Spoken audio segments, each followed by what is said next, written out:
തിരുപ്പതി ക്ഷേത്ര മോഡലിൽ ശബരിമലയിലും online booking മാത്രം അനുവദിക്കാനുള്ള തീരുമാനത്തിനെതിരെ പ്രതിഷേധമുയരുകയാണ്. സന്നിധാനത്തെത്തുന്നവരുടെ കണക്കും വിവരങ്ങളും സുരക്ഷാ ക്രമീകരണങ്ങൾക്ക് ആവശ്യമായതിനാലും അതിലുപരി അപ്രതീക്ഷിതമായുണ്ടാവുന്ന ഭക്തജനത്തിരക്ക് നിയന്ത്രിക്കുന്നതിനും വേണ്ടിയാണ് തിരുപ്പതി ക്ഷേത്ര മാതൃകയിൽ വരുത്തിയ പുതിയ ക്രമീകരണങ്ങൾ. എന്നാൽ മാസപൂജയ്ക്ക് 5 ദിവസം വീതവും മണ്ഡല മകരവിളക്ക് തീർത്ഥാടനത്തിന് 2 മാസത്തോളവും മാത്രം തുറക്കുന്ന കാനനക്ഷേത്രമായ ശബരിമലയെ എന്നും ദർശന സൗകര്യമുള്ള തിരുപ്പതിയുമായി താരതമ്യം ചെയ്യാനാവില്ല എന്നാണ് ഭക്തജനങ്ങൾ പറയുന്നത്. സ്പോട്ട് ബുക്കിംഗ് ഒഴിവാക്കിയത് ഇതര സംസ്ഥാന തീർത്ഥാടകരോടുള്ള ദ്രോഹമാണെന്ന് അയ്യപ്പ സേവാ സംഘവും യോഗക്ഷേമ സഭയും പറയുന്നു.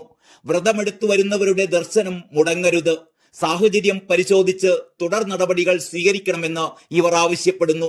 കഴിഞ്ഞ മണ്ഡലകാലത്ത് ദിവസം 15,000 ഉണ്ടായിരുന്ന സ്പോട്ട് ബുക്കിംഗ് ആണ് ഒറ്റയടിക്ക് നിർത്തിയത്. തീരുമാനം ദുരൂഹമാണ് എന്നും ഇവർ പറയുന്നു.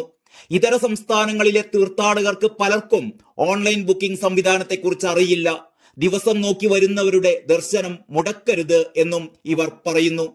കഴിഞ്ഞ മണ്ഡലകാലത്ത് 90,000 ഓൺലൈൻ ബുക്കിംഗും 15,000 സ്പോട്ട് ബുക്കിംഗുമായിരുന്നു. ഇക്കുറി ആകെ ഓൺലൈൻ ബുക്കിംഗ് 80,000 മാത്രമാക്കിയിരിക്കുകയാണ്. ഓൺലൈനിൽ ഒഴിവ് വരുന്ന സ്ലോട്ടെങ്കിലും ഓൺലൈൻ ബുക്കിംഗിന് അനുവദിക്കണമെന്നാണ് ഇവരുടെ ആവശ്യം. കഴിഞ്ഞ ദിവസം മുഖ്യമന്ത്രി പിണറായി വിജയന്റെ അധ്യക്ഷതയിൽ ചേർന്ന ശബരിമല മണ്ഡല മകരവിളക്ക് മഹോത്സവ മുന്നൊരുക്കങ്ങളുടെ അവലോകന യോഗത്തിലാണ് ദർശനത്തിന് ഓൺലൈൻ ബുക്കിംഗ് മാത്രം അനുവദിക്കാൻ തീരുമാനിച്ചത്. പ്രതിദിനം പരമാവധി 80,000 പേർക്ക് മാത്രമാകും ദർശന സൗകര്യം ഒരുക്കുക എന്നും തീരുമാനമെടുത്തിരുന്നു. വെർച്വൽ ക്യൂ ബുക്കിംഗ് സമയത്തു തന്നെ യാത്രാവഴി തിരഞ്ഞെടുക്കാനുള്ള അവസരമുണ്ടാകും. അതുവഴി തീർത്ഥാടകർക്ക് തിരക്ക് കുറഞ്ഞ യാത്രാവഴി തിരഞ്ഞെടുക്കാം. കാനനപാതയിൽ ഭക്തർക്ക് ആവശ്യമായ സൗകര്യം ഒരുക്കാനും യോഗത്തിൽ തീരുമാനിച്ചിരുന്നു. തിരക്കുള്ള സമയങ്ങളിൽ വാഹനങ്ങൾ നിയന്ത്രിക്കേണ്ടി വന്നാൽ അതിനുള്ള കേന്ദ്രങ്ങൾ കണ്ടെത്തി ആവശ്യമായ അടിസ്ഥാന സൗകര്യങ്ങൾ ഒരുക്കുമെന്നും പറഞ്ഞിരുന്നു. ഓൺലൈൻ ബുക്കിംഗിന് തീർത്ഥാടകരുടെ ആധികാരികമായ രേഖകൾ ലഭ്യമാകേണ്ടതുണ്ട്. തീർത്ഥാടകരുടെ വിവരങ്ങൾ മുൻകൂട്ടി അറിയേണ്ട സാഹചര്യവുമുണ്ട്.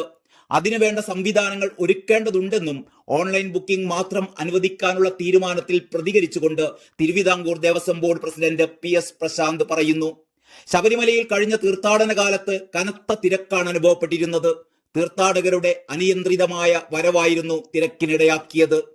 ഓൺലൈൻ ബുക്കിംഗ് വഴിയും സ്പോട്ട് ബുക്കിംഗ് വഴിയും തീർത്ഥാടകർ എത്തിയതോടെ തിരക്ക് സന്നിധാനത്തെ സംവിധാനങ്ങൾക്ക് താങ്ങാവുന്നതിലും അപ്പുറമായി.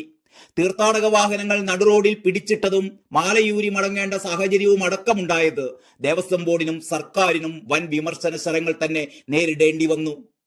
വിഷയത്തിൽ കോടതിയും ഇടപെടുകയുണ്ടായി. ഇതിന്റെ കൂടി പശ്ചാത്തലത്തിലാണ് തിരുപ്പതി ക്ഷേത്ര മോഡലിൽ ശബരിമലയിലും ഓൺലൈൻ ബുക്കിംഗ് മാത്രം അനുവദിക്കാൻ തീരുമാനമെടുത്തത്.